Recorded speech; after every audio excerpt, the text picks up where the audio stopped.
闻的头一条，这个高雄左营昨下晡发生一件死亡的车祸，有一对爸仔囝骑机车相载，伫个路口咧等红灯的时阵，互后壁一个海军的女士官长开车来冲撞，坐伫后座的高中生，互拖成滚啊公笑园，送病院抢救，救无倒来，亡生了。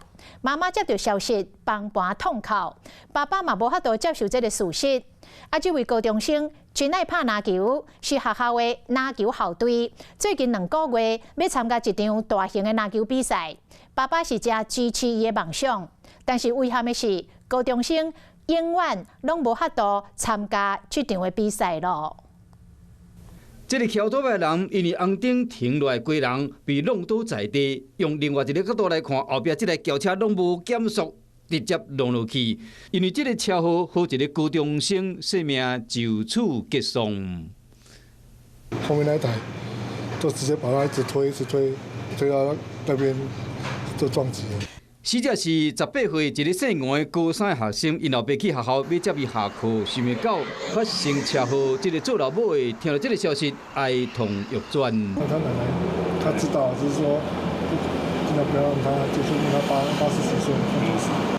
家属真艰苦，好5先是遗憾的是，因后生热爱篮球，佫是学校的校队，过2个月到一场大型的比赛，即马无法度完成啊。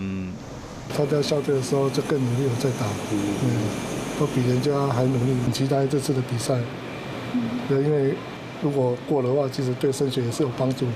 这个意外发生在中营区36岁海军的女士官长，可能是因为精神无好，弄到停红灯2台奥多麦，佮弄了另外一台车，致使其中一个18岁姓王的高中生亡生。没有，他们是说责任是都要负责啊。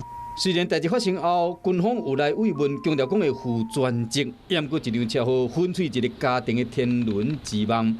一个正在发光发热的高中生，人生嘛被迫停止。Hello， 我是雷亚，想要抢先掌握最及时的新闻资讯吗？赶快订阅、按赞、开启小铃铛，锁定华视新闻 YouTube 频道。